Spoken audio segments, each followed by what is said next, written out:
Selamat sore. Selamat sore, Romo. Jempol kalau Sehat. saya bagus Selamat tanpa. sore. Salam sehat. Mudah-mudahan Anda senang melihat wajah saya Bukan main. setelah Sangat kurang senang lebih Banget. 3 minggu yang lalu viral.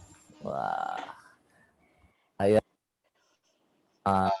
7 Romo yang sedang diisolasi di Rumah Sakit St. Carolus karena COVID-19.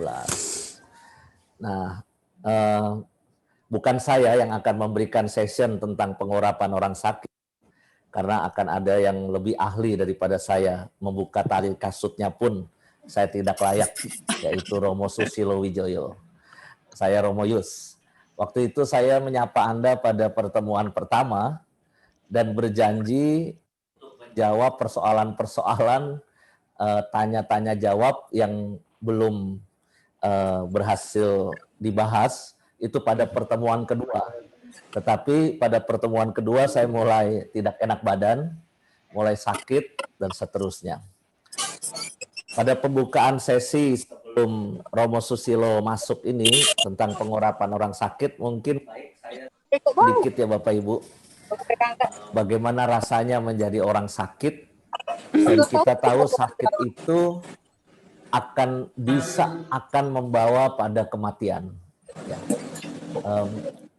Pertama-tama ternyata yang terkena COVID itu grade-nya macam-macam. Ada yang hanya istirahat di rumah, dikarantina di rumah, seperti saya bulan April itu merawat 19 frater di Samadhi. Itu para frater yang OTG, tanpa gejala. Secara fisik, no problem. Nggak ada problem apa-apa, nggak ada gejala apa-apa. Sehingga hanya dikasih makan, dikasih vitamin, dan sebagainya. Tapi lalu ada yang gejalanya ringan. Saya termasuk yang seperti itu sebetulnya, yang bergejala ringan. Sehingga saya bisa 16 hari itu bisa dinyatakan negatif 2 kali, pulang. Tetapi ada juga yang harus seperti Romo Hariliong. Beliau masih di Rumah Sakit St. Carolus, harus melewati masa sekitar 2 minggu yang sangat-sangat tidak nyaman, termasuk harus masuk ICU sekitar 1 minggu, ya, dengan segala keadaannya, harus oksigen, beruntung tidak pakai ventilator, ya, sehingga lalu sekarang Romo Hariliong sudah berjemur di taman, sudah tidak ada infus lagi, sudah tidak ada selang oksigen lagi, sehingga lalu beliau sehat setelah melalui proses sekitar 3 minggu. Cuma beliau masih positif. Tetapi ada juga saudara dan Romo Hariliong menjadi saksinya di ICU berdasarkan cerita dia kepada kita. Beliau itu di ICU pun dia itu sempat mendoakan orang sakit COVID di ICU. Lalu berujung pada jadi orang sakit mengurus orang sakit, lalu pasien itu berakhir dengan kematian. Maka inilah yang harus kita hadapi hari-hari ini Bapak Ibu, ya. Tetapi percayalah pada saya bahwa sekarang ini dokter-dokter, perawat, dan rumah sakit jauh lebih siap ketimbang bulan April ketika mulai datang itu. Menurut cerita seorang teman Romo yang terhitung 100 orang pertama di Indonesia yang kena COVID, itu ketika pertama kali kena COVID, dia itu gak diapa-apain oleh dokter, perawat, dan rumah sakit. Bahkan 1 hari juga lupa dikasih makan. Karena semuanya panik. Rumah sakit panik, dokter panik, perawat panik, dan gak tahu harus ngapain. Beda dengan sekarang. Sekarang dokternya sudah senyum, perawatnya juga sudah dengan cekatan, sudah tahu infusnya apa, obat yang diminumnya apa, suplemennya juga umat itu makin lama makin tahu. oh kalau mau sembuh dari COVID itu suplemennya ini. Saya tidak akan ngomong di sini nggak promosi suplemen ya, apalagi kan banyak produk MLM ya. Tetapi kalau ada yang pengen tahu saya, tapi saya bersyukur ya bahwa saya bisa melewati itu. Ya. Bapak Ibu, pengalaman sakit, kalau sakit itu memang ada kemungkinan berakhir dengan kematian, itu memang suatu pengalaman eksistensial. Mudah-mudahan kita tidak mengalaminya ya. Tetapi kita harus terbuka juga pada fakta bahwa mungkin keluarga kita ada yang mengalami seperti itu. Mungkin kita juga pernah mengalami sakit yang sedemikian berat sehingga kita juga harus diberi minyak suci, harus didoakan sedemikian rupa karena penyakit itu bisa berujung pada kematian. Oleh Rumah Sakit Singkaro itu sebetulnya heboh di karena tidak ada yang tahu itu ambulan buat nganter orang sakit atau jemput siapa. Tidak ada yang tahu. Saya tahu karena Carolus sudah nelpon saya, Romo akan dijemput ambulan. Maka ketika ambulan datang, saya intip dari kamar saya. Ambulannya besar dan pakai Foreders 2, seperti akan menjemput menteri atau menjemput pejabat. Lalu saya segera packing barang. Ketika saya packing barang itu, lalu saya mulai berpikir, saya akan berapa lama di rumah sakit? Saya akan kembali atau tidak ke kamar ini? Karena memang ada sesak nafas. Saya bukan sekedar tanpa gejala, tapi memang ya demam naik turun, diare, sesak nafas, susah makan, mulutnya pahit, ya pokoknya tanda-tanda yang sudah kita baca semua, tetapi itu baru saya rasakan konkret ya kayak gitu. Lalu ketika naik mobil ambulans, saya disuruh tidur oleh sopir. Tetapi saya tidak mau, saya duduk. Dan di situ mulailah ambulan berbunyi, meraung-raung. Di depan juga Foreders 2 motor, itu juga membuka jalan. Saya cuma merasa, Bapak Ibu, ini seperti nganter orang mati. Padahal di dalamnya, Romonya sedang kirim WA, sedang ngasih tahu mamanya, sedang ngasih tahu Bapak Uskup, sedang ngasih tahu Romo-Romo, dan sebagainya. Tetapi yang saya alami adalah dalam perjalanan berangkat ke Rumah Sakit Singkarolos ini semua jalanan dibuka. Karena ada satu orang mau dirawat di Rumah Sakit Singkarolos. Yang saya ingat apa? Itu mirip pengalaman ketika saya mengantar ayah saya masuk, ketika ayah saya meninggal dunia, lalu akan diantar ke pemakaman. Dari rumah, ambulan juga berjalan dan semua membuka pintu. Maka pengalaman sakit itu dekat dengan pengalaman kematian. Nah, hari ini Romo Susilo akan memberi, pasti beliau punya banyak pengalaman Bapak Ibu. Silakan Anda tanya apapun tentang pengalaman melayani orang sakit, pengurapan maupun menemani keluarga-keluarga yang harus berduka melewati peristiwa kematian, itu pasti pengalamannya Romo Susilo banyak. Maka saya kira ini saya hanya memberi pengantar cerita pengalaman saya. Setelah 2 kali negatif, saya tanya kepada dokter, saya harus karantina mandiri nggak? Diisolasi lagi nggak di rumah? 3 dokter yang saya tanya dengan mantap berkata, nggak usah Romo. Romo silahkan mulai beraktivitas, membaur seperti Romo semula, yang penting 3M. Terus langsung saya bilang 4M Pak Dokter. Apa Romo yang 1M-nya? Makan, makan, dan makan. Karena ternyata kata dokter di Surabaya, namanya Dokter Tirta, salah satu obat COVID dan termasuk untuk mencegah COVID, itu jangan sampai kita kekurangan makan. Kita harus makan untuk menjaga daya tahan tubuh. Bukan makan sebanyak-banyaknya Bapak Ibu, bukan. Tapi makan yang rutin, pagi, siang, sore, dan sesuai dengan apa yang Anda cocok, makanlah itu untuk menjaga daya tahan tubuh. Di samping suplemen-suplemen. Bersyukurlah semua sekarang Anda sehat. Saya juga bersyukur saya sehat. Saya menanti Romo Hariliong pulang mudah-mudahan minggu depan. Karena hari Jumat kemarin beliau masih statusnya positif. Minggu depan akan di-swab lagi. Kalau sudah negatif tentu mudah-mudahan hari Minggu depan bisa pulang. Itu yang harus kita doakan. Karena harusnya hari ini yang memberi session adalah Romo Hariliong. Dan Romo Hariliong itu menurut saya selama dia tinggal di Samadhi selama beberapa bulan, kegiatan yang paling banyak dia lakukan, pelayanan yang paling banyak dia lakukan, itu adalah ke rumah duka.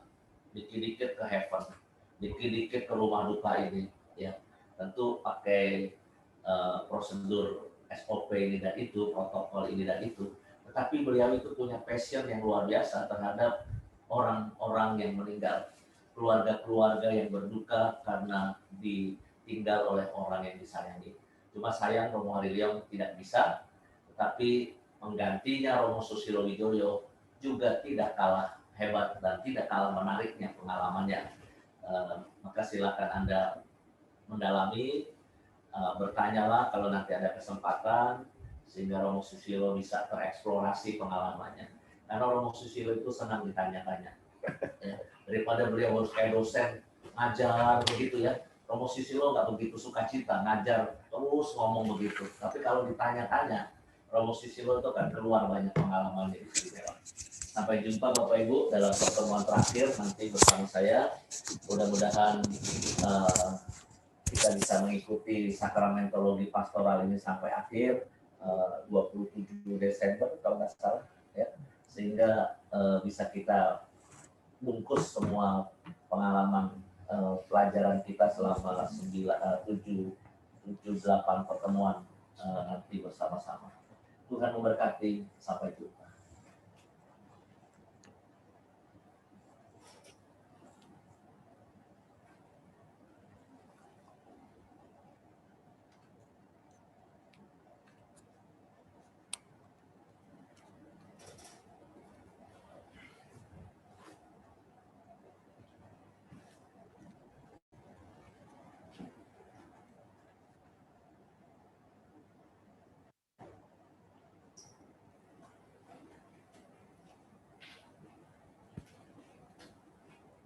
Baik Bapak Ibu dan teman-teman sekalian, Romo Yus sudah memberikan pengantar yang baik tentang tema kita hari ini.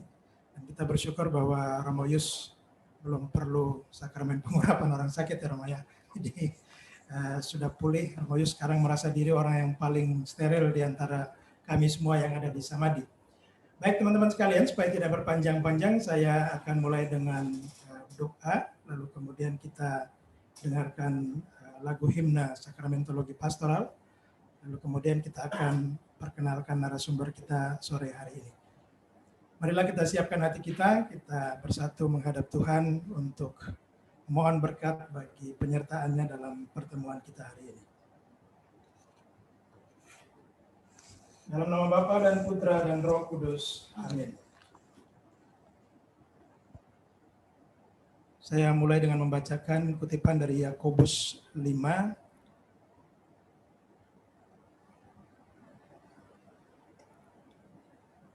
Kalau ada seorang di antara kamu yang sakit, baiklah ia memanggil para penatua jemaat, supaya mereka mendoakan dia serta mengolesnya dengan minyak dalam nama Tuhan. Dan doa yang lahir dari iman akan menyelamatkan orang sakit itu, dan Tuhan akan membangunkan dia. Ya Allah, Bapa kami bersyukur bahwa kami boleh belajar tentang penyertaan-Mu dalam hidup kami, lewat tanda dan rahmat, lewat sakramen-sakramen kudus dalam gereja. Dan pada sore hari ini kami juga akan bermenung, belajar tentang penghayatan kami akan sakramen pengurapan orang sakit. Berkatilah Romo Susilo yang akan memberikan pemahaman kepada kami. Berkatilah kami tim Puspas dan juga seluruh perlengkapan yang ada, sehingga seluruh proses ini juga teman-teman di rumah dengan peralatan yang ada diberi kekuatan oleh Tuhan sehingga boleh mengikutinya dengan baik sampai selesai. Marilah kita mendengarkan himne sakramentologi pastoral.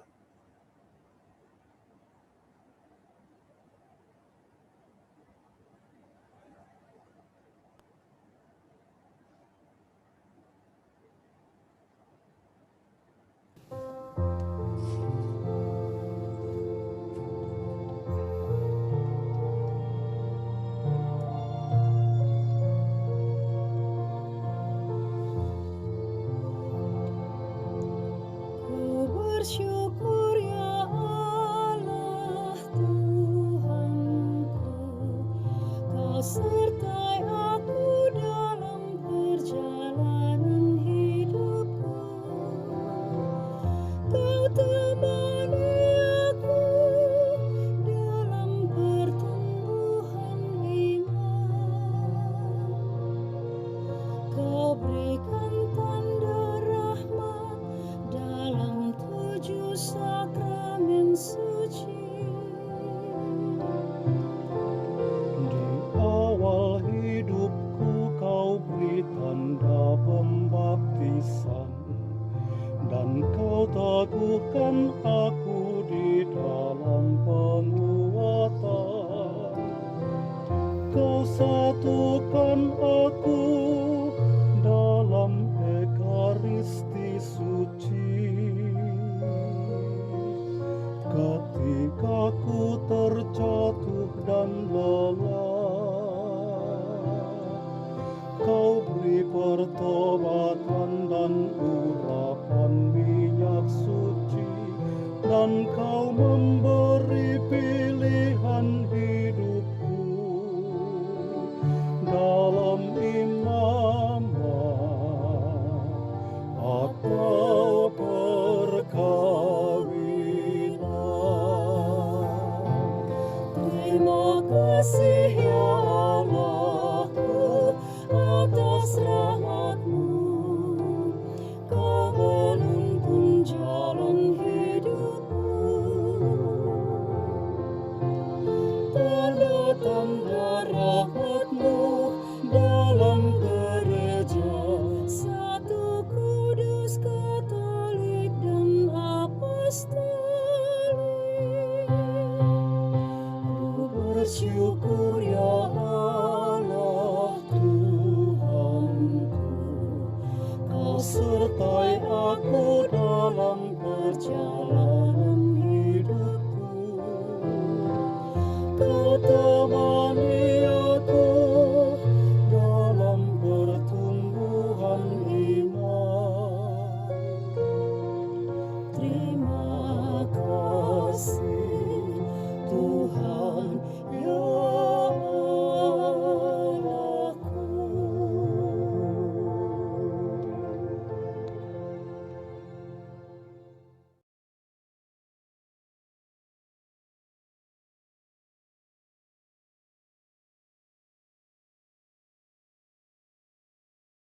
Panjang segala abad. Amin. Dalam nama Bapa dan Putra dan Roh Kudus. Amin. Baik teman-teman sekalian, salam sehat, salve, semoga kita tetap semangat untuk mengikuti program ini. Sekali lagi bahwa sore hari ini sudah ada bersama kita Romo Susilo Wijoyo yang menggantikan kalau dalam agenda kita Romo Harilyong. Oke, kita lihat slide kedua tentang Romo Susilo. Oke, ini lengkapnya Romo Aloysius Susilo Wijoyo PR atau seringkali disapa Romo Joy, nama populernya. Atau kadang-kadang teman-teman panggil beliau Satria Baja Hitam. Ya, memang dengan saya kalau di foto itu lebih putih Romo Susilo dibandingkan saya gitu ya. Oke, Romo lahir pada 11 Februari ini bersamaan juga dengan Hari Orang Sakit Sedunia. Jadi mungkin ini akan menjadi tema menarik juga. Habis 15 Agustus 1996, pernah berkarya sebagai pastor di Paroki Kelapa Gading, di Unikat Majaya, kemudian staf Seminari Tinggi Keuskupan Agung Jakarta, kemudian di Paroki Pejompongan, ini pastor kepala Romo ya? Iya. Paroki Kosambi juga pastor kepala, kemudian juga sekarang adalah pastor kepala di Paroki Pulau Gebang.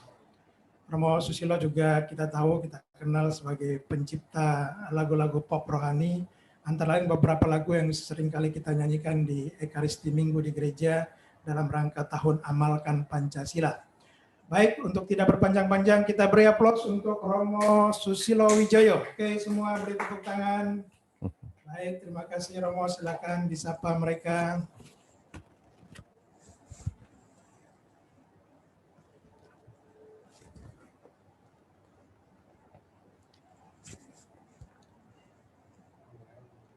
Selamat sore semuanya. Oke, apakah suara saya cukup terdengar? Terdengar jelas, Romo. Ya. Jelas, Romo.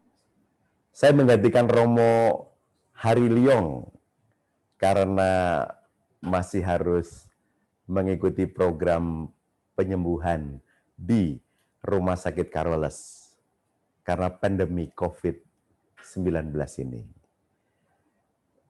Sebenarnya cocok banget nih, karena yang harusnya membawakan itu sedang sakit, maka saya diminta untuk membawakan tema sakramen pengurapan orang sakit. Saya harus mulai dari mana? Dari pemahaman tentang sakramen dulu. Sakramen adalah tanda dan sarana penyelamatan. Jadi ada tandanya, ada sarananya, dan tujuannya adalah menyelamatkan. Ada 7 sakramen dalam gereja itu yang kita kenal melalui tradisi. Salah satunya adalah sakramen pengurapan orang sakit. Sebenarnya kalau boleh ada 9, yakni Yesus adalah sakramen dari Allah Bapa, dan gereja adalah sakramen dari Yesus Kristus. Lalu setelah itu baru ada 7 sakramen. Sakramen pengurapan orang sakit sering juga disebut dengan sakramen perminyakan. Apa itu? Tanda dan sarana yang mengungkapkan iman akan kerahiman Allah yang menyembuhkan dan menyelamatkan. Jadi ada tanda, ada sarana. Pakai sarananya tentu adalah minyak, ya. Minyak dari minyak yang digunakan untuk pengurapan orang sakit itu tentu saja diberkati oleh uskup ketika misa Krisma. Biasanya kalau di Guskupan Agung Jakarta itu Kamis Putih pagi, itu bersama 2 minyak lainnya. Jadi ada minyak katekumen, lalu minyak Krisma, lalu minyak pengurapan orang sakit. Lalu setelah diberkati, para pastor itu mengambil minyak itu dari keuskupan, lalu dibawa ke paroki-paroki, lalu digunakan untuk pengurapan orang sakit. Biasanya diganti setahun sekali.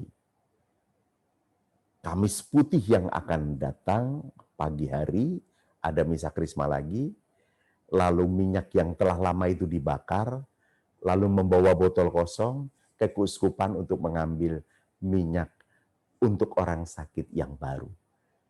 Juga demikian dengan 2 minyak yang lain, yakni minyak untuk baptisan dan minyak untuk Krisma.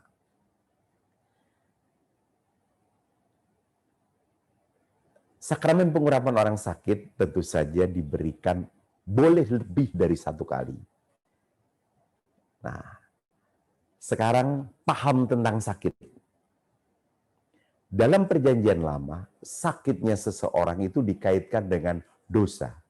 Sehingga dihukum oleh Allah dengan berbagai macam penderitaan. Jadi kalau hari gini, kita ini masih ngomong, aku sakit gini ini, aku dosa apa ya? Tadi di kata pengantar, Romo Yus telah sharing pengalamannya akan tertular virus COVID-19. Juga ada teman satu rumahnya yang sampai hari ini masih di Karoles, yakni Romo Hariliong. Tentu jangan cepat-cepat Romo Yus atau Romo Hariliong bertanya, ini saya dosa apa kok sakit seperti ini? Jadi kalau hari gini tidak ada kaitan langsung antara sakit dengan dosa. Memang ada yang berkaitan, tapi kalau orang punya paham sakit itu dengan dosa itu masih perjanjian lama. Untuk penyembuhannya orang sakit diurapi balsam. Ini tradisi pada waktu itu. Dan berdoa mohon penyembuhan. Tentu saja kita mengenal ada yang namanya tabib. Maaf loh, bukan Habib ya. Hari gini kita masih dalam dunia alat komunikasi kita sering mendengar kata Habib ini, Habib itu. Tapi yang dimaksud tabib itu adalah orang yang bisa menyembuhkan. Dan kita sering juga mendengar istilah Yesus adalah tabib dari segala tabib, dokter dari segala dokter, yang tentu saja punya kekuatan menyembuhkan yang luar biasa. Jadi itu paham perjanjian lama. Sakit dikaitkan dengan dosa, padahal hari gini tidak otomatis. Maka kita ingat waktu Yesus menyembuhkan orang sakit kusta. Lalu ketika 10 orang sakit kusta itu disembuhkan, mereka diminta untuk menghadap imam. Itu lapor gitu ya. Aku telah tahir. Setelah tahir lalu boleh berbaur dengan masyarakat. Tadinya itu diasingkan. Jadi penyakit kusta itu dianggap penyakit yang terkutuk. Tapi kan kita tidak mungkin mengatakan demikian pada orang yang sekarang terkena kusta. Dulu di Tangerang, itu Sintanala namanya, adalah untuk menampung orang-orang kusta. Jari-jarinya nanti akan membusuk di ujung-ujungnya, lalu hidungnya juga akan membusuk, lalu akan putus. Apakah itu juga merupakan sama kaitannya dengan dosa, maka dia dapat sakit seperti itu? Oh enggak. Itu adalah virus, dan virus itu begitu ganas, lalu bisa merontokkan jaringan-jaringan daging mulai dari ujung-ujung jari, entah itu jari tangan, jari kaki, sampai kepada hidung, dan wajahnya bisa jadi mengerikan. Tentu sekarang ada obatnya, dan sekarang Sintanala tentu sudah berkurang jumlah orang yang sakit kusta di sana, dan kita hampir jarang melihat orang kusta lagi. Sekarang paham tentang perjanjian baru. Yesus bersabda bahwa sakit itu menyatakan kuasa Allah dan penyembuhan merupakan karya keselamatan Allah. Itu konteks Yohanes 9 ayat 2-7 adalah orang yang sejak lahir itu buta. Lalu ada pertanyaan, ini dosa anak ini atau dosa orang tuanya? Lalu Yesus tidak menjawab. Itu seperti konteks perjanjian lama, kalau dia sakit dari lahir buta itu ada kaitan dengan dosa, maka pertanyaannya itu masih punya latar belakang perjanjian lama. Akhirnya Yesus yang hadir dalam perjanjian baru berkata, bukan dosa anak ini, juga bukan dosa orang tuanya, tapi pekerjaan-pekerjaan Allah akan dinyatakan melalui peristiwa sakit itu. Jadi kalau saya mengunjungi orang sakit, dan orang sakit itu masih sadar, masih bisa diajak bicara, biasanya ada candaan begini, ya mungkin saya diberi sakit ini supaya saya bisa beristirahat. Kalau enggak, waduh, saya itu beristirahatnya kadang-kadang, kerjanya itu kadang-kadang, maksud saya lebih dari 8 jam. Pokoknya kalau sehat, kerja terus, cari duit terus gitu. Itu ada loh tipe orang seperti itu ya. Tapi begitu dia jatuh sakit, lalu dia bilang, Tuhan mengajari saya bagaimana untuk istirahat. Ada pula yang mengatakan begini, melalui peristiwa sakit ini, ternyata rencana Tuhan mengajari saya untuk lebih dekat lagi dengan Dia. Saya jadi rajin berdoa. Nah, itu kan berarti pekerjaan-pekerjaan Allah dinyatakan melalui peristiwa sakit itu. Yesus sangat memahami apa yang dibutuhkan orang sakit. Dan mereka mengusir banyak setan dan mengoles banyak orang sakit dengan minyak dan menyembuhkan mereka. Kita mengenali Yesus adalah penyembuh. Orang buta melihat, orang lumpuh berjalan, orang kusta menjadi tahir. Bahkan yang pendarahan sudah sekian lama, ada yang 38 tahun lamanya sakit, kita masih ingat di tepi kolam ya, Bethesda itu ya. Yesus dengan caranya sendiri, ada yang mengoles dengan adukan tanah, ada yang hanya menjamah, ada yang dengan perkataan saja. Semua tutur kata atau sabda Yesus dan tindakan Yesus adalah penuh kuasa, mengandung daya penyembuhan yang luar biasa. Maka sering disebut Yesus adalah dokter dari segala dokter, tabib dari segala tabib. Pengurapan minyak atas orang sakit dilanjutkan oleh umat beriman setelah Yesus naik ke surga. Jadi sebelum kata minyak yang muncul adalah kata balsam. Lalu setelah balsam lalu muncul istilah minyak. Ya. Kita kan juga masih ingat ya, kalau ada yang pernah pergi ke Mesir, lalu di sana ada tradisi kerajaan Firaun, lalu di sana juga ada museum, lalu di sana mayat-mayat itu seperti mumi itu tetap utuh itu karena diberi balsam, gitu ya. Jadi ada juga kita mengenal kalau kita pergi berziarah ke Eropa, Santo Santa jenazahnya utuh itu antara lain juga supaya tetap utuh dan bagus itu diberi balsam. Ya, tentu saja kali ini kita tidak bicara lagi tentang balsam, tapi minyak. Minyak itu berasal dari zaitun, lalu diberkati oleh uskup dalam sebuah misa Krisma sekitar Kamis Putih pagi, lalu dibagikan ke paroki-paroki, lalu digunakan oleh pastor paroki. Penggunaannya untuk orang sakit. Tentu sakit di sini adalah sakit yang menurut medis adalah berat. Bukan sakit puskesmas. Puskesmas maksud saya adalah pusing keseleo masuk angin. Jadi kalau hanya pusing keseleo masuk angin, nggak perlu pengurapan orang sakit gitu ya. Tapi harus berkategori medis berat. Saya kira kalau hanya kena COVID-19 tapi OTG ya, tanpa gejala, nggak perlu yang namanya perminyakan juga. Kecuali yang nafasnya sudah satu-satu. Itu layak untuk mendapatkan sakramen pengurapan orang sakit.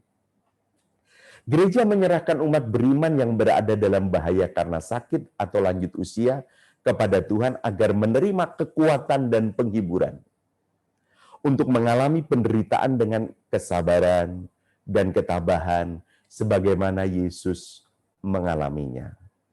Jadi dipersatukanlah orang sakit itu dengan Yesus yang menderita. Saya waktu masih kuliah di Kendungan Yogyakarta, studi teologi, itu ada namanya proyek teologi, itu bukan hanya teori melalui pelajaran di kelas, tapi juga diminta untuk praktek. Antara lain ada proyek teologi ekaristi, ada proyek teologi harapan, dan proyek teologi sosial.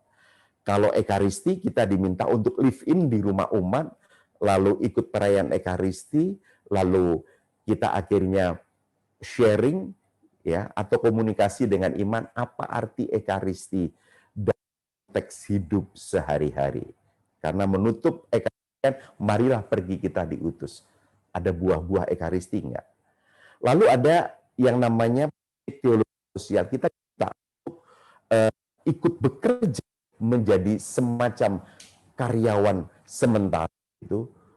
Ada yang 2 minggu, ada yang 1 bulan di sebuah pabrik supaya mengalami bagaimana jadi pegawai atau karyawan, entah itu di pabrik, entah itu di kantor, bagaimana dia bekerja lebih 8 jam, bagaimana berkomunikasi dengan mereka, atasan, bawahan, dan lain-lain. Supaya bisa mengalami yang namanya bukan teori. Apa itu hidup bersosial dan kerja.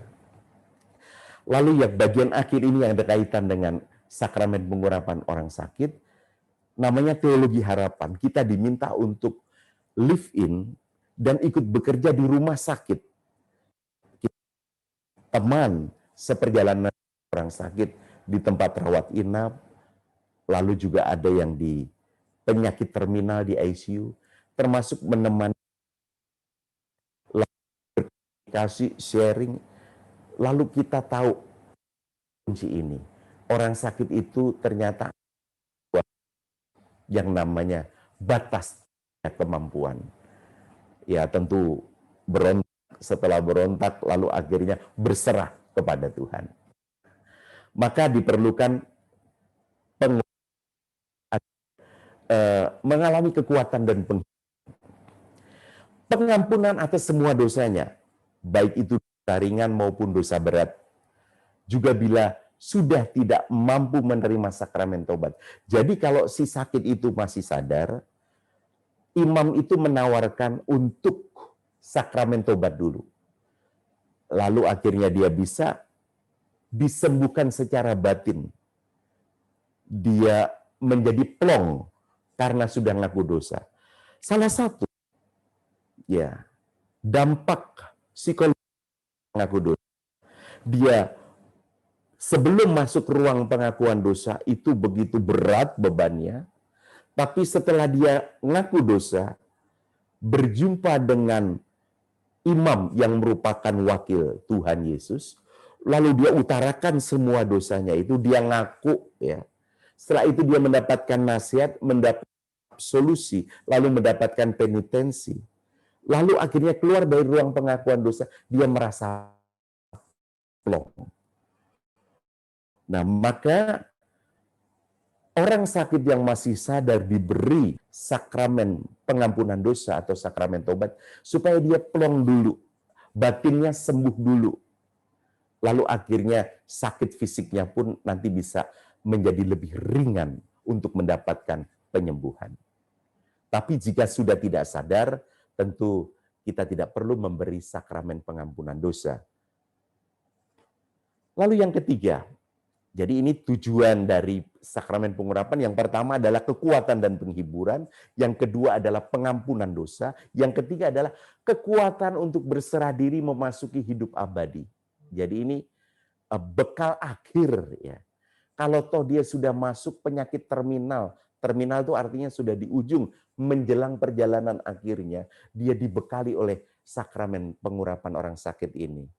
Bila Tuhan menghendaki, ia menerima kesembuhan demi keselamatannya. Tapi bila Tuhan tidak menghendaki kesembuhan, berarti kematian setelah pengurapan orang sakit itu membuat orang itu diberi bekal untuk perjalanan akhir. Bahkan keluarganya pun merasa plong. Dia telah menerima sakramen pengurapan orang sakit atau sakramen perminyakan sebelum dia pulang ke rumah Bapa. Tentunya ada joke ya. Kalau di sebuah paroki ada 2 romo gitu ya. Lalu ini pengalaman saya 24 tahun jadi imam ya. Tahun depan saya akan pesta perak ya, mohon doanya. Walaupun saya tahu masih pandemi ya, tidak ada pesta, tapi yang penting bersyukur gitu ya. Nah, yang ingin saya ceritakan adalah pengalaman berhadapan dengan orang sakit, termasuk pengalaman memberi pelayanan pengurapan orang sakit, termasuk berhadapan dengan umat yang dilayani. Jadi seolah-olah ada joke seperti ini, pokoknya ya, kalau mau cepat meninggal, mendingan romo yang itu, gitu ya. Kalau mau bisa sembuh lagi, romo yang itu, gitu. Tidak ada spesialisasi romo yang bisa langsung membawa orang kepada kematian setelah memberi pengurapan, dan tidak ada spesialisasi romo yang kalau memberi pengurapan orang sakit pasti sembuh. Enggak ada. Itu semua urusan Tuhan. Jadi maaf loh, tidak ada romo spesialis pengurapan untuk mati dan spesialis pengurapan orang sakit untuk sembuh. Semuanya berusaha melayani atas nama gereja, agar diberi kekuatan dan penghiburan, diberi pengampunan dosa, dan diberi bekal perjalanan akhir ke rumah. Sembuh karena rahmat Tuhan. Kalau toh harus pulang ke rumah Bapak, memang sudah waktunya. Ya. Materialnya apa sih? Minyak suci dioleskan pada dahi dan telapak tangan orang sakit. Ya. Ini kebetulan membawa contoh ya. Contohnya adalah ini, minyak sucinya seperti ini, apakah terlihat ya? Ini ada 3, 1, 2, 3. Ya, 1 ini untuk minyak baptis, 2 untuk minyak krisma, 3 untuk minyak orang sakit. Lalu ini bisa dibuka begini ya. Ya, lalu akhirnya disinilah ada minyak untuk orang sakit, tentu supaya dia tidak cair diberi kapas. Lalu kapas dan minyak menjadi satu. Kalau bagian telapak ibu jari kita sentuhkan kayak ini, tentu tetap basah dengan minyak. Lalu akhirnya kita oleskan di dahi dan telapak tangan dari yang sakit itu. Nah, supaya kita bisa membayangkan kira-kira seperti ini terbuat dari logam, lalu di dalamnya ada 3 tingkat, isinya minyak baptis, minyak krisma, dan minyak untuk orang sakit. Nah, formanya, semoga karena pengurapan suci ini Allah yang Maha Rahim menolong saudara dengan rahmat Roh Kudus. Amin. Itu adalah kata-kata imam kepada orang sakit yang diolesi dengan minyak di bagian dahi. Semoga karena pengurapan suci ini Allah yang Maha Rahim menolong saudara dengan rahmat Roh Kudus. Jadi yang menolong itu Roh Kudus, imam itu cuma menjadi tool of God, alatnya. Lalu juga mengolesi kedua tangan gitu ya. Semoga ia membebaskan saudara dari segala dosa dan membangunkan saudara untuk mengenyam kebahagiaan sejati. Amin. Amin itu artinya setuju. Jadi kalau kita itu menyerukan kata amin, itu artinya setuju. Gitu ya. Lanjut. Ya. Catatan ini catatan ya. Sakramen dapat diterima lagi jika setelah sembuh yang bersangkutan sakit berat lagi. Cuma jangka waktunya jangan terlalu pendek gitu ya. Misalnya nih saya beri contoh. Ketika saya menjadi pastor di paroki Pejompongan, ada seorang bapak datang kepada saya, Romo, istri saya itu dulu aktif di gereja, ikut wanita Katolik Republik Indonesia. Lalu kena stroke Romo, sekarang dia hanya bisa tiduran. Dia sudah kira-kira 3 tahun hanya bisa tidur saja. Lalu kebetulan suami dari ibu itu adalah seorang prodiakon. Boleh nggak Romo saya minta pengurapan orang sakit secara rutin? Lalu saya bilang karena itu juga secara medis sakit berat, tapi saya lalu bilang rutinnya 6 bulan sekali ya Pak. Jadi jangan terlalu sering. Lalu Bapak itu menerima. Membagi komuninya boleh seminggu sekali, tapi pengurapan orang sakitnya 6 bulan sekali. Lalu akhirnya setelah lebih kurang 3 tahun kemudian saya beri pengurapan orang sakit setiap 6 bulan gitu. Lalu akhirnya meninggal dunia dengan damai. Jadi boleh diberi pengurapan orang sakit diulang, tapi jaraknya jangan terlalu dekat. Kalau masih terlalu dekat, ya cukup didoakan saja. Ya. Jika yang bersangkutan masih dalam keadaan sakit yang sama bahayanya atau semakin berat, ya itu sama seperti tadi yang saya katakan. Sejauh memungkinkan pengurapan orang sakit hendaknya didahului pengakuan dosa, sakramen tobat, dan disempurnakan penerimaan komuni, gitu ya. Jadi saya biasanya membawa Pixies ya. Sekarang ini lagi viral ini kata-kata ini namanya pelayan pembawa komuni. Lalu SKM Sakramen Maha Kudus, ya ini membawa piksis seperti ini ya. Ini piksis. Piksis itu bentuknya bulat ya. Lalu bisa dibuka menjadi dua begini ya. Ini adalah tempat hosti atau sakramen Maha Kudus. Jika masih sadar, mengaku dosa. Jika masih memungkinkan, kita berikan komuni atau sakramen Maha Kudus. Disebut viaticum atau itu sakramen bekal untuk orang sakit. Tentu saja jika memungkinkan itu, kalau masih bisa menelan, karena ada yang sudah disonde, ada yang sudah tidak sadar, dan lain sebagainya. Maka catatan yang terakhir ini penting. Jangan sampai penerimaan sakramen pengurapan orang sakit ditunda sampai yang bersangkutan sudah sedemikian parah, sehingga tidak dapat menghayatinya. Jadi tidak sadar dan hanya bisa tidur, dan ada di ICU atau koma, jadi sama sekali tidak menghayati. Boleh enggak kita memberikan sakramen itu pada yang masih sadar? Sangat amat boleh. Asal berkategori sakit berat loh, bukan puskesmas ya. Menurut medis sakit berat boleh menerima pengurapan orang sakit. Puji Tuhan bisa ngaku dosa dulu, lalu puji Tuhan masih bisa menyambut komuni, lalu akhirnya menjadi lengkaplah sudah sakramen pengurapan orang sakit itu.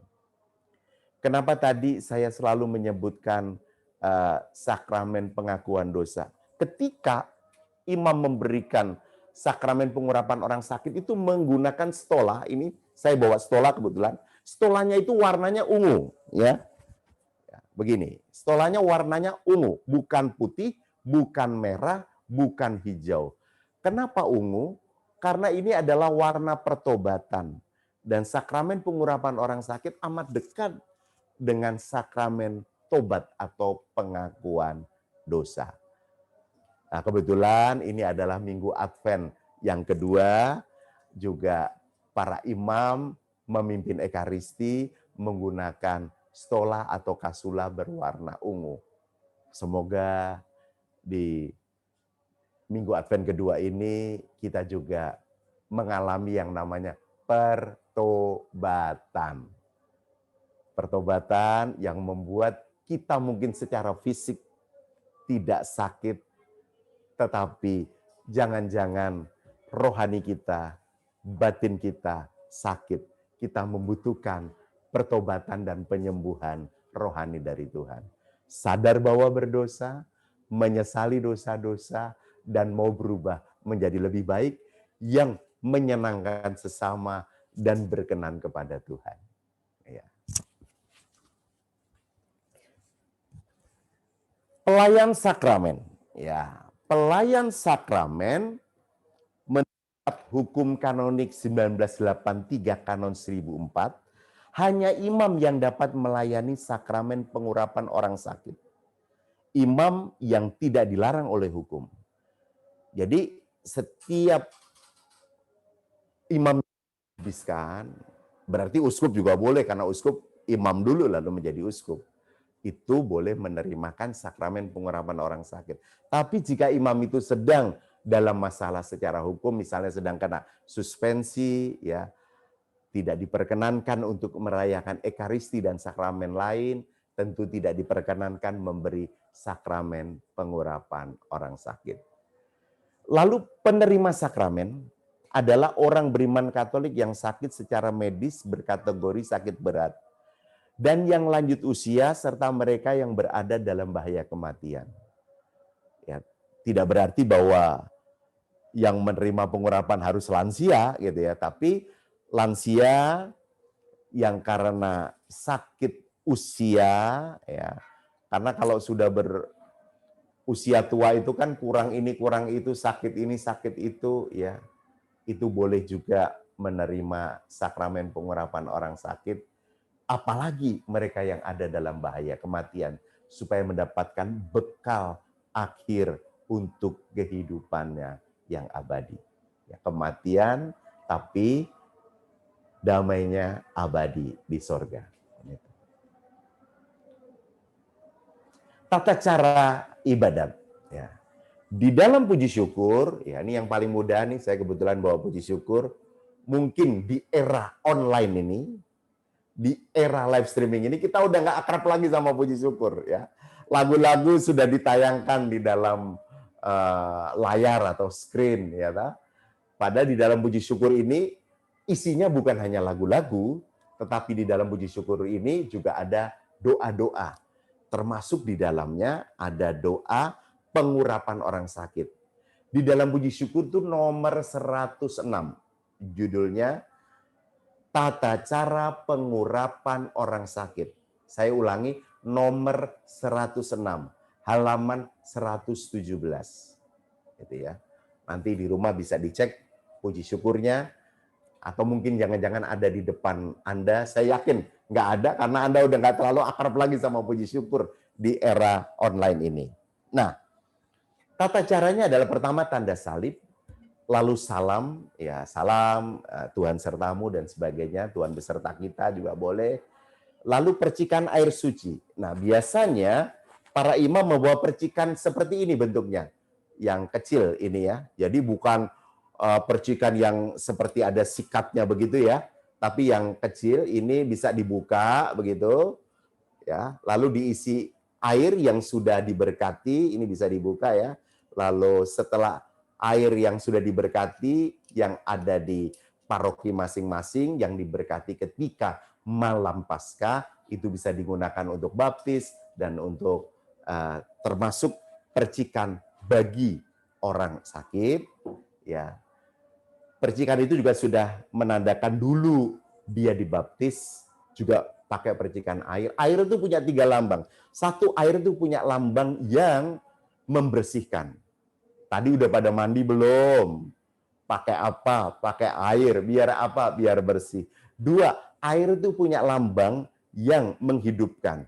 Kita dalam satu hari itu minum berapa liter air? 2 liter. Kalau 8 liter kembung ya. Tapi 8 gelas aqua lah itu boleh. Itu sama dengan 2 liter air. 3, air itu juga punya lambang yang menyegarkan. Kita punya tumbuhan di rumah, itu disiram supaya segar. Bahkan bunga di dalam vas, itu pun bisa tetap segar karena ada unsur air. Tapi yang dimaksud dengan percikan itu adalah mengingatkan akan baptisan. Tobat dan absolusi, jika memungkinkan pakai sakramen tobat atau pengakuan dosa.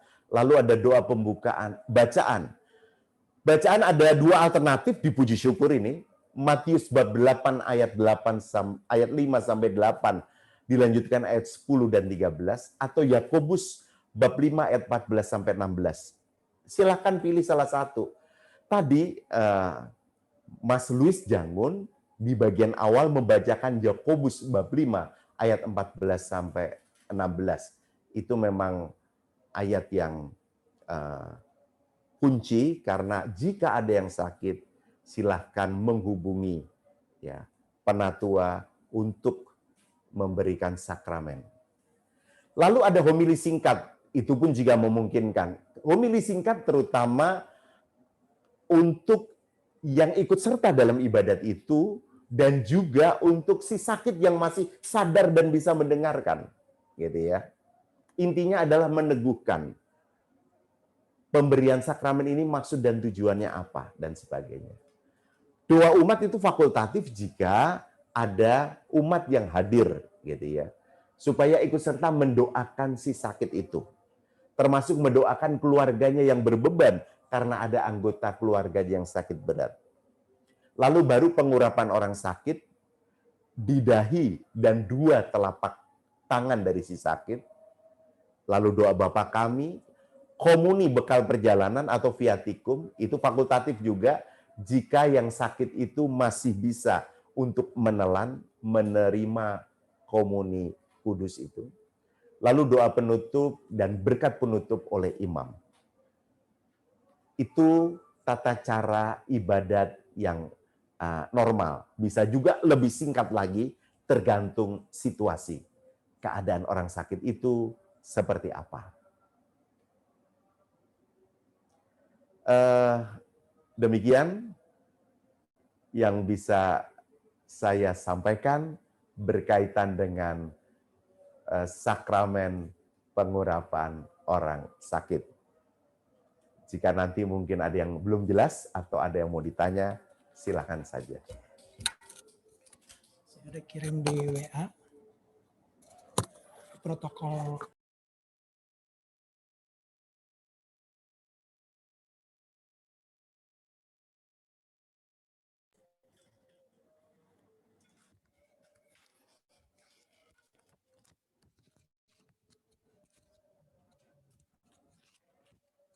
Saya langsung jawab dari itu, Iya, boleh. dari chat ya. Dari chat nanti. Oke. Itu yang di WA ada. Oke. Baik, terima kasih Romo Susilo. Teman-teman kita beri aplaus dulu untuk Romo Susilo, boleh? Oke. Iya, ini ada beberapa pertanyaan ya Romo ya. Jadi ini dari live chat teman-teman Zoom di rumah. Romo, sah atau tidak jika seorang menerima minyak hanya di bagian dahi dan kedua telapak tangan saja, sedang bagi kaki Romonya kebanyakan kelupaan? Oke, itu aja dulu Romo deh. Ya. Kita coba Iya, satu. pertanyaan nomor 1 ini sah. Jadi yang penting adalah yang memberikan itu imam, lalu si sakit itu sudah diberi tata cara ibadat pengurapan orang sakit, lalu materialnya adalah minyak untuk orang sakit, dan didoakan dengan penuh iman, saya kira sah. Sah. Ya. Oke. Si sakit itu diberi kekuatan, diberi penghiburan, diberi pengampunan dosa juga, dan akhirnya diberi bekal untuk perjalanan akhirnya. Jadi jangan terlalu sibuk dengan hal-hal teknis yang kurang ini, kurang itu. Jadi sebenarnya itu kekuatan iman itu bukan hanya untuk si sakit Romo, ya, untuk keluarga juga sebenarnya, Ya, betul ya? ya. Oke. Baik, pertanyaan nomor 2 saya kira sudah cukup banyak terjawab dan bahkan di sesi-sesi yang lalu juga sudah terjawab. Bedanya minyak krisma, baptis, dan pengurapan orang sakit juga tadi sudah dijelaskan oleh Romo Susilo. Pertanyaan ketiga, oke, ini terkait dengan protokol penerimaan sakramen pengurapan orang sakit. Bagaimana di Keuskupan Agung Jakarta? Oke, Romo lagi lihat di catatan Romo. Ya. Lagi kerja tadi saya matikan. Ya, karena juga ada pertanyaan dari Pak Paulus Richard. Protokol penerimaan sakramen pengurapan minyak suci atau orang sakit. Ya. Di Keuskupan. Saya berusaha mengingat-ingat apa yang dikatakan oleh Romo Fikjen ketika saya ikut rapat bersama beliau melalui media Teams ya. Sekarang kan rapat aja online gitu ya. Itu dikatakan jika pihak keluarga meminta pengurapan orang sakit bagi yang kena COVID, itu masih memungkinkan imamnya pakai pakaian APD gitu ya. Lalu memberikannya tidak langsung minyaknya bersentuhan jarinya itu dengan bagian dari tubuh si sakit, dahi maupun telapak tangan, tetapi menggunakan minyak gitu ya. Intinya adalah prinsip kehati-hatian, protokol kesehatan itu harus diperhatikan, lalu meneguhkan pihak si sakit dan keluarganya. Itu dimungkinkan. Ya, oke. Ada kesan dalam konteks ini Romo-Romo punya ketakutan juga untuk memberikan sakramen pengurapan orang sakit. Bagaimana tanggapan Romo? Tanggapan saya pribadi amat sangat wajar karena survei membuktikan ya, dan kita semua udah tahu yang terkena atau yang tertular pandemi ini bukan hanya Romo, tapi juga uskup aja ada loh, gitu ya. Dan Romo-Romo, apalagi tadi di dalam pengantar ya, Romo Yus itu sudah mengatakan, bukan hanya Romo Yus dan Romo Hariliong loh, bahkan Romo Yus pernah membuat video itu sekaligus bersamaan pada waktu itu ada lebih kurang 7 Romo, gitu ya. Jadi kalau Romo-Romo itu secara manusiawi ada ketakutan, kekhawatiran itu adalah manusiawi banget karena memang faktanya ada yang tertular. Dan sedapat mungkin memang prinsip kehati-hatian dan protokol kesehatan itu menjadi perhatian kita semua.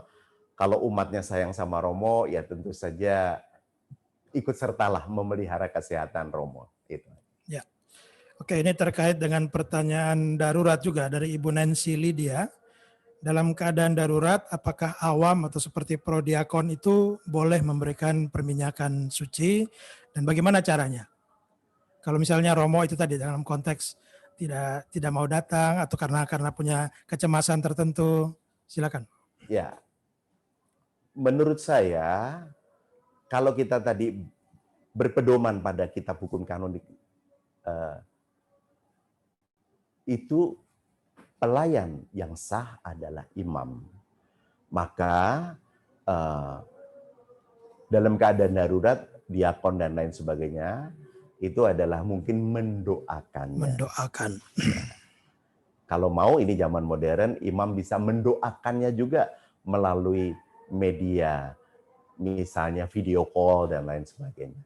Saya punya pengalaman, tapi konteksnya adalah mendoakan orang yang sudah meninggal karena COVID. Jadi pada waktu itu, ini sekali lagi, umat saya yang dahulu dari paroki Pejombongan, kebetulan dia meninggal dunia karena kena COVID. Jadi masuk rumah sakit Minto Harjo di ICU, saya diminta mendoakan, setelah mendoakan akhirnya mendapat kabar sakit, dah di kuburannya itu beberapa orang pakai APD termasuk salah satu anggota keluarganya.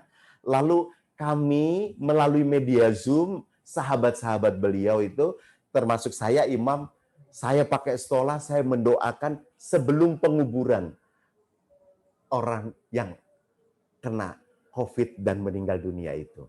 Jadi bukan pengurapan orang sakit, tapi saya ingin mengatakan itu sudah bisa meneguhkan iman keluarganya. Ya,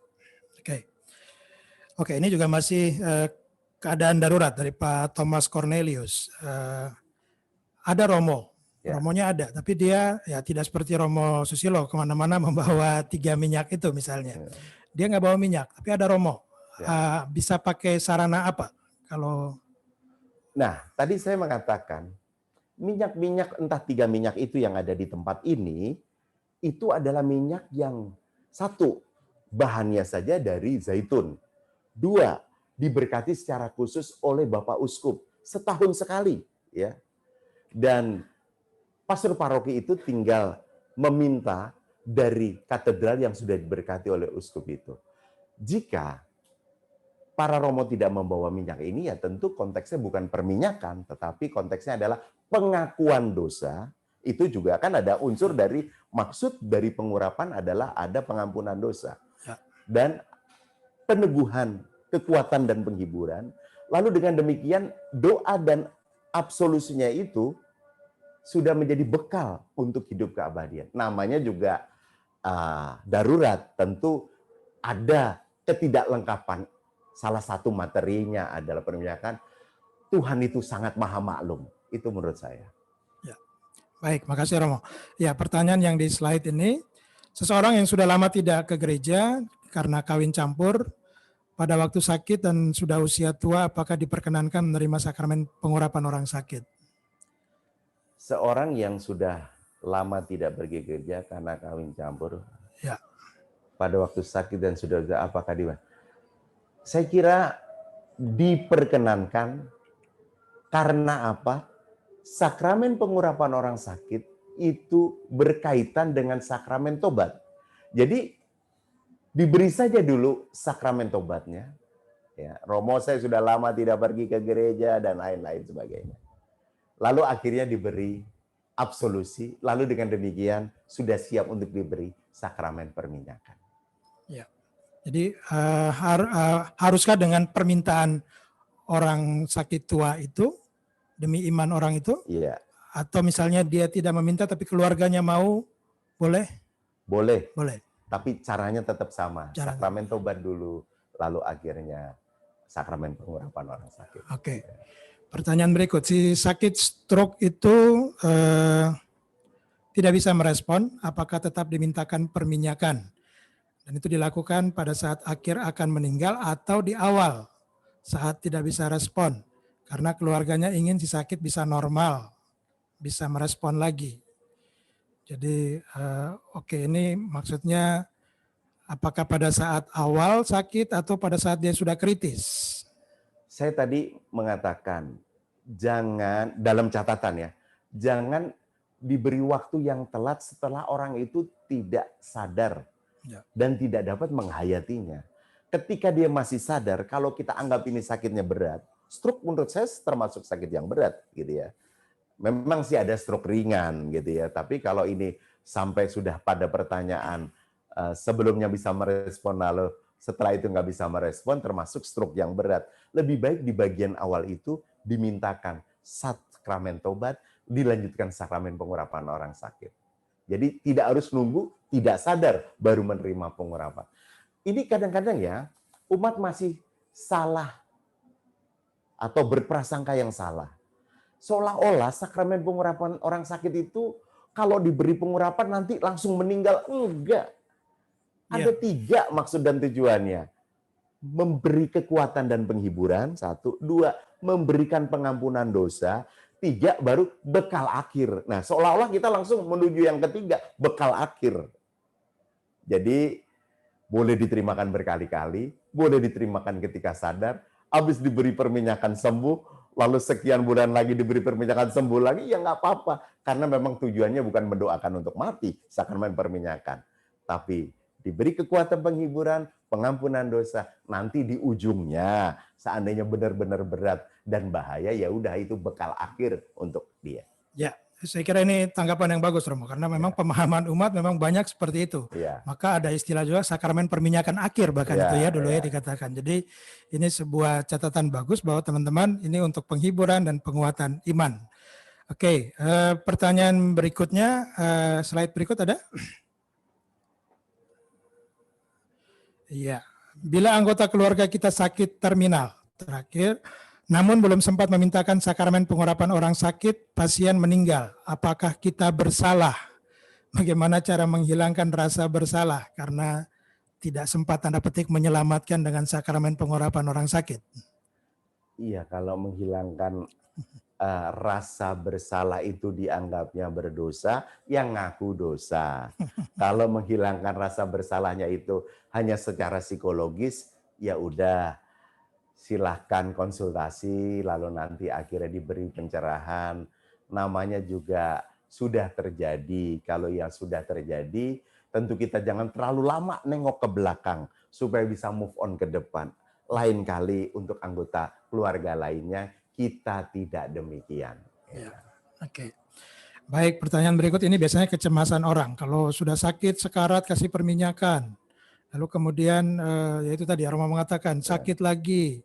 Ada jarak berapa lama atau terserah iman keluarga, begitu ya? Ya, tadi saya mengatakan, jika sakit lagi setelah diberi pengurapan orang sakit, jangan dalam waktu yang pendek, baru seminggu, lalu kumat, minta perminyakan. Nggak perlu, cukup didoakan saja. Karena baru seminggu atau 2 minggu lalu mendapatkan sakramen pengurapan orang sakit. Kalau boleh saya menyebutkan jarak waktu, walaupun ini tidak ada hukumnya yang penuh kepastian, gitu, 6 bulanan lah kira-kira gitu. Ya. Tapi kalau mendoakan bisa kapan saja. Doanya juga bisa macam-macam. Mau doa rosario, mau doa koronka, mau doa untuk orang sakit, doa kuasa penyembuhan dan lain-lain. Silahkan saja. Iya, pertanyaan dari Ibu Maria Margareta. Ini ada keluarga yang kondisi sakitnya belum jelas, tapi pasiennya minta perminyakan. Keluarga juga cemas. Artinya pertanyaannya, siapa yang dipanggil dulu? Romo dulu untuk perminyakan atau dokter dulu untuk medisnya? Saya kira memperjelas dulu medisnya sakit apa. Karena kalau hanya karena soal dia belum tahu ini sakit berat atau tidak, tapi dia mohon perminyakan, mungkin kita beri saja dulu pengakuan dosa dan doa. Kalau sudah ada kejelasan secara medis, baru kita beri sakramen perminyakan. Supaya ini prinsip kehati-hatian, jangan sampai kita memberi pengurapan orang sakit untuk sakit puskesmas, pusing keseleo masuk angin gitu. Kata pusing ini mungkin jangan-jangan termasuk orang itu sedang pusing, lalu akhirnya seolah-olah pengen mati aja lalu minta sakramen perminyakan. Saya kira tidak demikian gitu. Cek and recheck dulu lah. Ya. Iya, pertanyaan berikut. Sewaktu saya opnam di rumah sakit karena autoimun, Romo yang mengunjungi saya menawarkan sakramen perminyakan. Saya bingung tapi saya terima. Selanjutnya setiap peringatan orang sakit saya selalu hadir misa dan menerima sakramen perminyakan. Ini pertanyaan berikut juga terkait dengan ada beberapa paroki juga yang menyelenggarakan penerimaan sakramen pengurapan orang sakit secara massal gitu. Bagaimana tanggapan Romo? Ya, yang pertama adalah penyakit autoimun menurut saya termasuk yang langka dan boleh dikategorikan sakit yang berat. Tidak sakit puskesmas itu ya. Jadi kalau Romo itu menawarkan sakramen perminyakan, saya kira amat sangat wajar gitu ya. Dan kita juga nggak perlu bingung-bingung gitu ya. Karena tujuan sakramen pengurapan orang sakit kan ada 3 tadi ya. Kekuatan, penghiburan, sekaligus pengakuan penyembuhan, pengakuan dosa itu tadi, dan akhirnya bekal akhir. Setidaknya kalau bukan menjadi bekal akhir, kita diplongkan kesembuhan rohani dan kita diberi kekuatan dan penghiburan.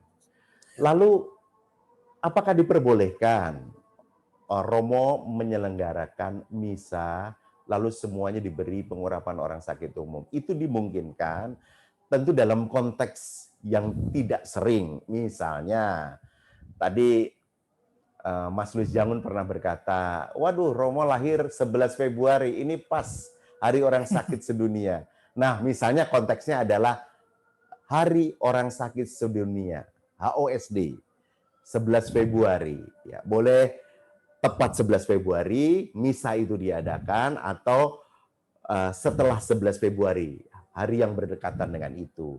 Tapi kita tahu ini konteksnya adalah kita merayakan Hari Orang Sakit seluruh dunia. Yang akan kita lakukan adalah kita akan mengadakan ekaristi.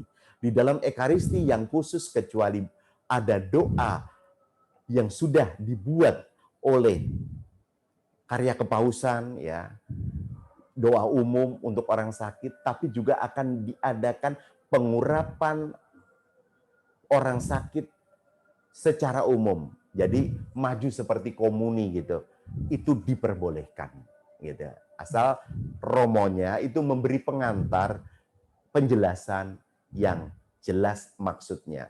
Gitu. Ya. Jadi sebenarnya sakramen pengurapan orang sakit atau minyak suci ini bukan satu sakramen yang menakutkan gitu ya. Ini justru untuk penghiburan, menguatkan iman kita.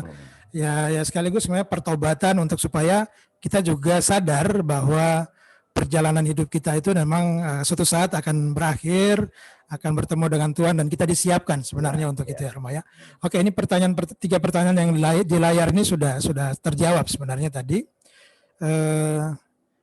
Tidak ada imam, apakah awam bisa, dan sebagainya. Oke, sebelum muncul pertanyaan lain, saya bacakan dulu ini yang saya punya protokol pengurapan orang sakit dari Kuskupan Agung Jakarta. Ya, silakan. Ya. Ini yang dikeluarkan oleh KAJ pada bulan Juni 2020, ditandatangani oleh Romo Samuel Pangestu sebagai Ketua Tim Gugus Kendali KAJ. Ya. Berkaitan dengan sakramen pengurapan orang sakit dikatakan di sana, untuk sementara belum dapat melayani umat yang terindikasi terpapar virus COVID-19. Itu A. Yang B, perlu membuat perjanjian terlebih dahulu dan menyampaikan riwayat penyakit umat bersangkutan. C. Jika dilakukan di rumah sakit, maka harus mengikuti protokol kesehatan di rumah sakit. D. Jika dilakukan di rumah, umat yang hadir maksimal 5 orang, dan itu sudah termasuk imam. E. Imam menggunakan rumusan ibadat yang paling singkat. F. Imam menggunakan kapas sekali pakai ketika mengurapi untuk menghindari sentuhan secara langsung. G. Kapas kecil yang telah digunakan setelah didisinfeksi atau dibakar, abunya dapat ditanam dalam tanah atau ditaburkan ke tanaman atau dibuang ke sakrarium. Tanggapan Romo tentang ini? Iya. Mengenai protokol pengurapan orang sakit? Saya kira karena saya imam yang ada di Keuskupan Agung Jakarta, saya menyetujui Ya. protokol itu. Ya. Jadi kalau di rumah sakit ikut protokol rumah sakit, Ya. di rumah ikut hanya 5 orang ya termasuk romonya. Oke. Baik, ada pertanyaan lagi yang muncul? Atau Romo ada yang mau menambahkan? Ada juga Romo Yus di sini barangkali mau ada komentar. Oh, ada, oke. Ini tadi sakit stroke sudah. Prodiakon boleh memberikan atau awam tadi sudah dijawab tadi Romo ya. Jadi dalam keadaan darurat itu yang paling penting adalah keluarga atau orang yang ada di sekitar itu mendoakan yang sakit itu bila tidak ada Romo. Nah, ini. Minyak krisma. Bukan diberikan saat upacara krisma. Untuk apa? Oh, oke. Untuk apa minyak krisma di bawah-bawah tiga-tiganya tadi kata. Oke. Kesaksian tentang pengurapan orang sakit. Ibu saya setelah mendapat pengurapan dan pembebasan pengampunan dari Romo, ibu saya meninggal dengan tenang dan saya sangat bersyukur. Beliau sebelum meninggal menerima pengurapan karena beliau terbebas dari penderitaan dari rasa sakitnya. Komentar Romo. Iya, jadi sakramen pengurapan orang sakit itu ada beberapa paham ya. Paham yang tadi saya sampaikan ini adalah paham gereja. Memberi kekuatan dan penghiburan, memberikan pengampunan dosa, dan memberikan bekal akhir sebelum meninggal. Gitu. Tapi ada paham yang menurut saya positif adalah jika sebelum meninggal telah menerima pengurapan orang sakit, saya rasanya lega sebagai anggota keluarga. Ibu saya sebelum meninggal telah menerima sakramen pengurapan orang sakit. Jadi saya sependapat dengan paham ini, tapi saya kurang sependapat dengan paham yang ini misalnya gitu ya. Aduh, jangan dulu deh dapat sakramen pengurapan orang sakit, orang belum mau meninggal. Itu loh. Jadi seolah-olah baru setelah mau meninggal dimintakan sakramen pengurapan orang sakit. Enggak, justru ketika masih sadar, itu masih bisa pengakuan dosa, bahkan masih bisa menerima komuni, lalu akhirnya bisa menghayati apa maksud dari sakramen itu.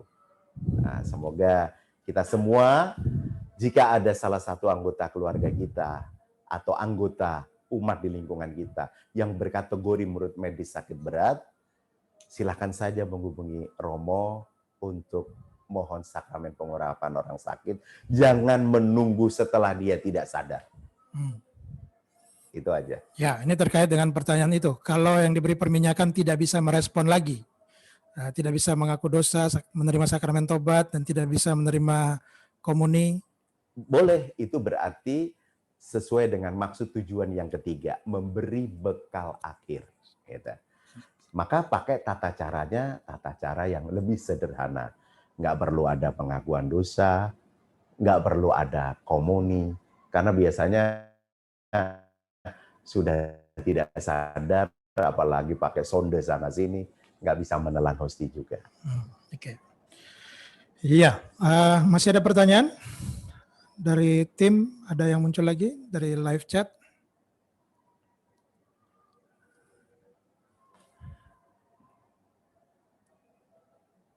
Oke, kalau tidak sempat menerimakan sakramen pengurapan orang sakit, lalu meninggal, masih masuk surga, Romo?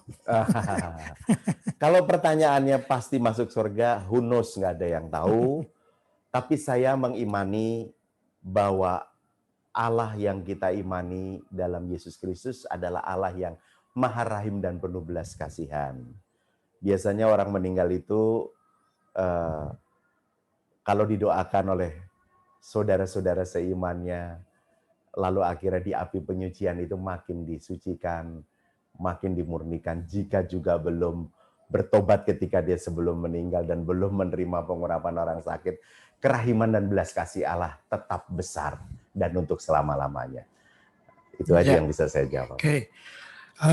Tentang waktu penerimaan sakramen pengurapan orang sakit, tadi dikatakan dapat diterimakan setiap 6 bulan. Tapi Romo mengatakan tadi sih bisa kapan saja tergantung kondisi ya. Iya. Atau ini rupanya orang yang baca juga KHK ini.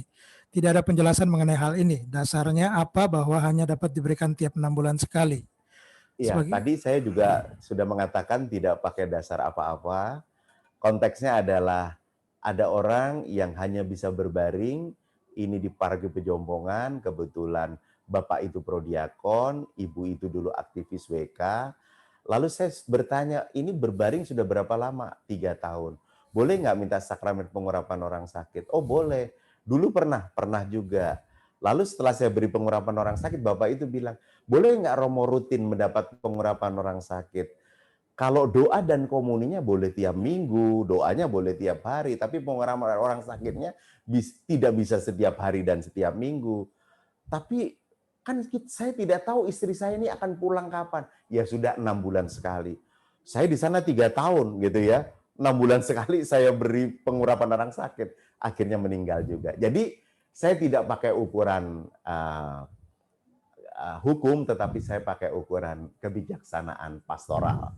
Ya. Oke, kapan kita boleh minta berkat apostolik buat si sakit?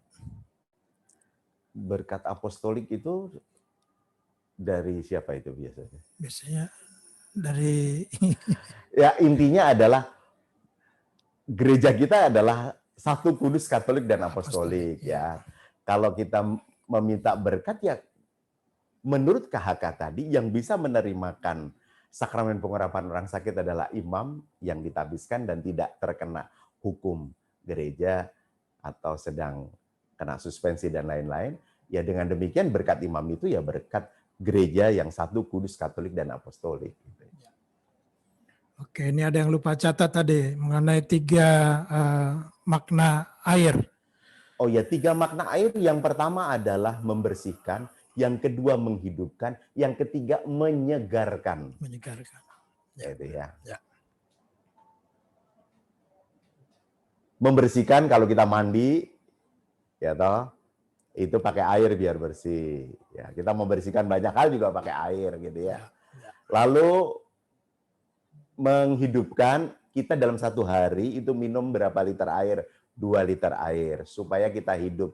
Kalau kita nggak minum air, apa yang terjadi? Pertama haus, kedua dehidrasi, ketiga pingsan, keempat sakit, kelima mati. Lalu menyegarkan. Dengan kita mandi kita segar, dengan tumbuhan itu kita siram juga segar.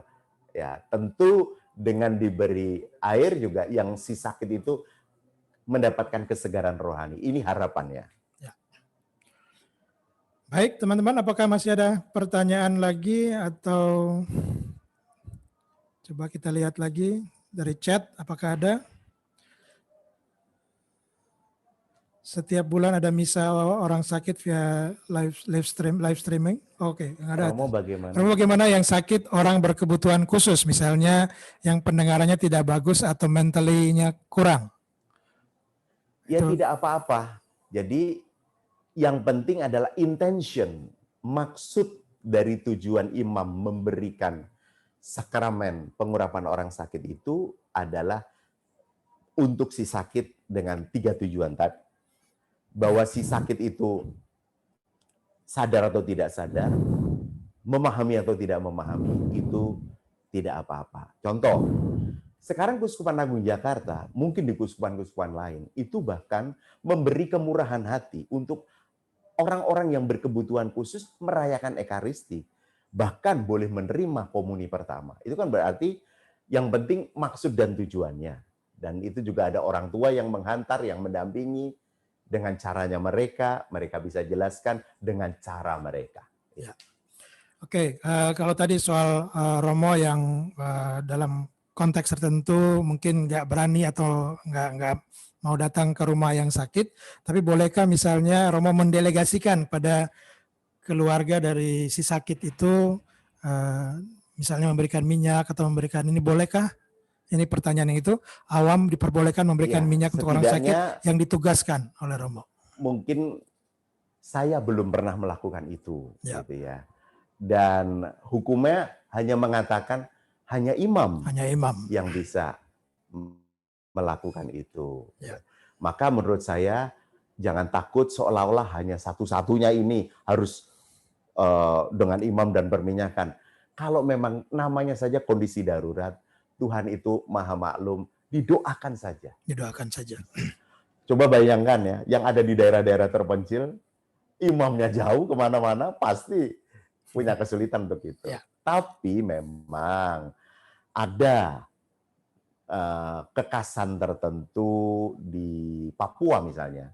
Itu ada awam itu berjubah pendek gitu ya. Itu artinya adalah awam yang diberi delegasi khusus oleh uskup karena jarak yang tidak memungkinkan ditempuh oleh imam, akhirnya diberi kesempatan awam-awam itu untuk ibadat dan membagi komuni setiap minggu di kelompok-kelompok kecil di daerah terpencil.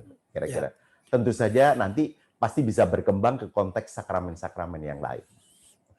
Ya, pertanyaan tadi mungkin terkait dengan apa yang sedang kita lakukan sekarang dengan PPK SMK, barangkali dia berpikir begitu, bahwa yang namanya sakramen Maha Kudus saja istilahnya boleh awam mengantar kepada umat. Ya. Kalau ini belum, tetap masih gereja berpegang pada itu ya, hanya imam ya. Ya, seandainya nih ya, seandainya saya pribadi nih ya, tapi ini maaf nih pendapat pribadi ya. Ya. Kalau nanti ada yang nggak setuju silakan. Saya sih misalnya keadaannya memang, Romo, saya nanti yang akan langsung datang ke sana dan mendoakan si sakit itu dan memberikan perminyakan gitu ya. Ya sudah kalau memang keadaannya demikian gitu ya. Iman itulah yang menyelamatkan. Ya, iman itulah, itu kedaruratan. Darurat. Gitu ya. Kira-kira begitu. Ya. Oke, tadi ada pertanyaan terkait dengan alasan memberikan pengurapan kenapa di dahi, kenapa tangan, kenapa kaki. Barangkali saudara mau jelaskan atau boleh ngulang lagi tadi ada pertanyaan. Iya, tentu yang mewakili tubuh fisik kita adalah paling jelas itu dahi itu kan semua, kalau komputer itu CPU-nya gitu ya. Itu semuanya tuh ada di otak. Otak itu lambang di kepala ini gitu ya, di dahi kita. Dan setiap kali kita berdoa pun kita dalam nama Bapa langsung kita menuju di dahi. Lalu bagian tubuh fisik mana lagi kah yang bisa mewakili untuk dioleskan, yang paling memungkinkan, yang paling banyak digunakan untuk aneka aktivitas bergerak, bekerja, belajar, melayani adalah tangan gitu ya. Ya kalau mau ditambahin telapak kaki juga boleh, tapi intinya adalah tidak harus seluruh tubuh diolesi karena ini adalah simbolisasi saja. Ya, simbol ya. Jadi pikiran, perkataan, perbuatan itu ya yang biasa kita lakukan dalam Ekaristi. Oke. Oke, pertanyaan pengurapan orang sakit langsung minta pengurapan langsung ke gereja atau ke Romo langsung? Ada, setiap paroki itu punya tata cara manajemen berkomunikasi.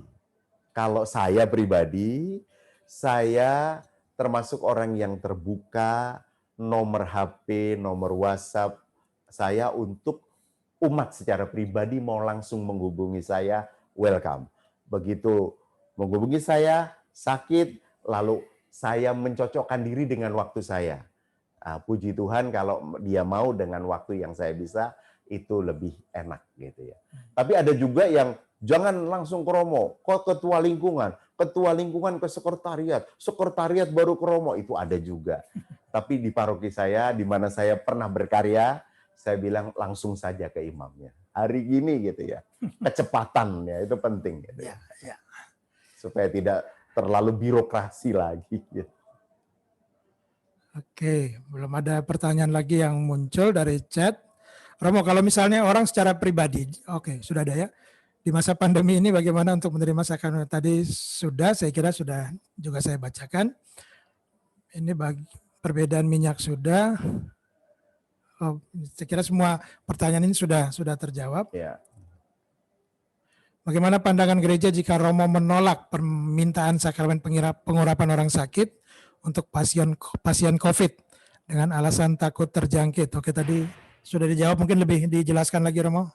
Iya, sebenarnya di Jakarta nih ya, maaf, di Jakarta itu jangan takut untuk mendapatkan imam.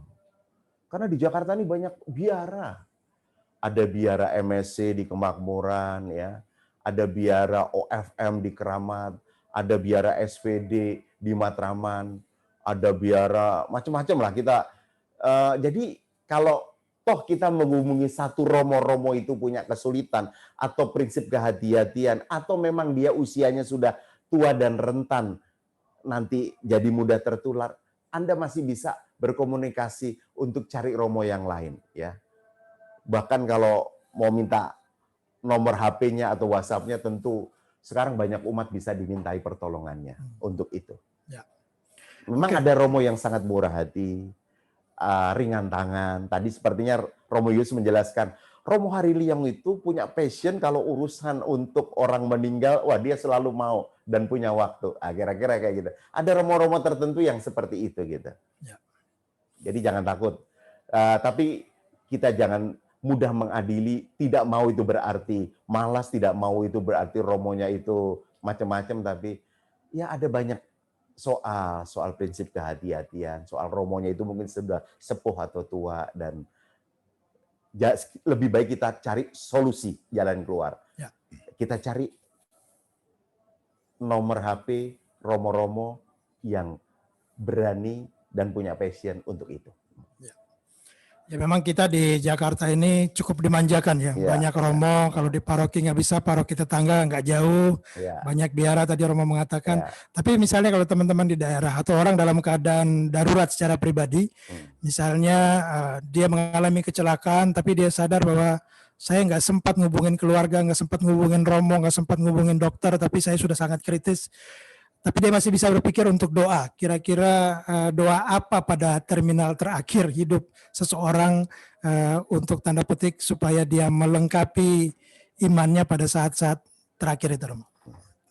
Ya tentu Yesus ampunilah dosa-dosanya, gitu ya. Yesus, kuserahkan orang ini ke dalam kerahiman dan belas kasihan-Mu. Kira-kira kayak gitu. Ya. Ya.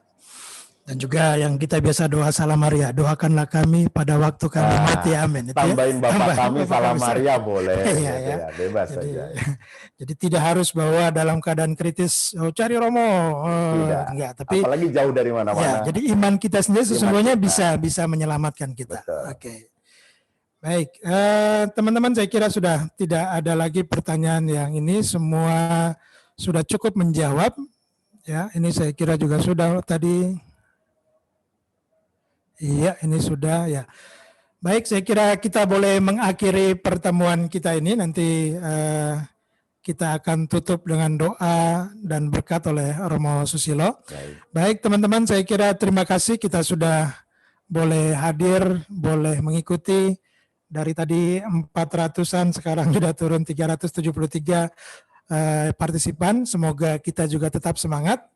Minggu depan kita akan bertemu lagi dalam program sakramentologi pastoral ini dengan tema sakramen, saya lupa, imamat atau perkawinan? Perkawinan kali ya? Oke, pokoknya kita lihat aja di jadwal kita, saya sendiri juga maaf saya lupa. Kita ketemu lagi hari Minggu jam 5 sore ya, tentang sakramen, kalau saya nggak salah perkawinan kali ya, oleh Romo Purbo Tamtomo. Ya, ya, oke, Romo Purbo Tamtomo tadi juga sudah ikut di dalam chat ini.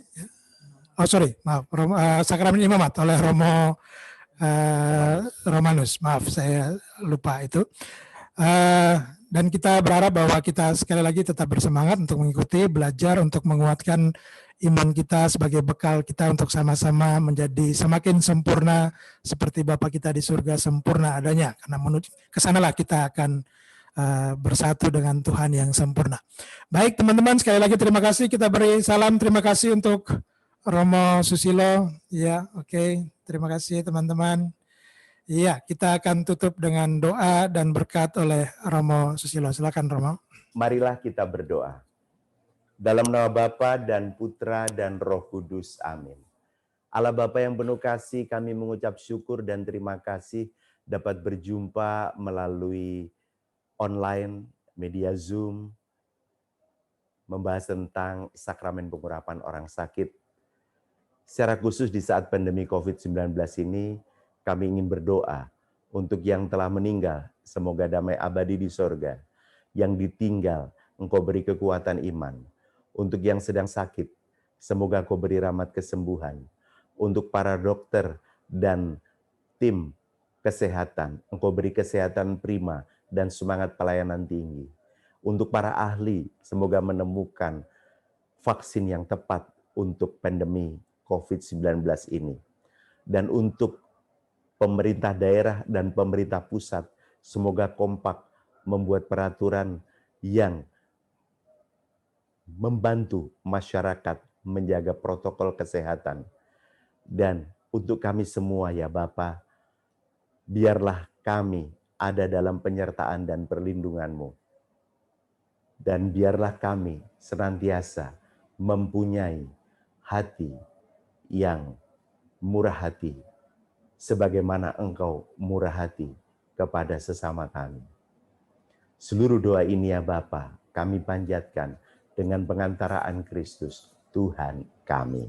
Amin. Tuhan sertamu. Dan sertamu juga. Semoga saudara sekalian diberkati oleh Allah yang Maha Kuasa, Bapa dan Putra dan Roh Kudus. Amin. Baik. Baik, terima kasih Romo Susilo, terima kasih teman-teman. Salam sehat ya, selamat hari Minggu, Tuhan berkati.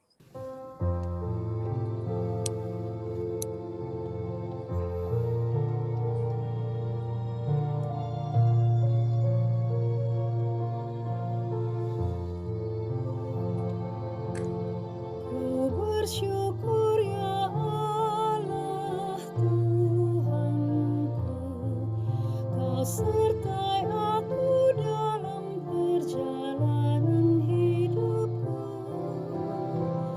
Kau temani aku dalam pertumbuhan iman.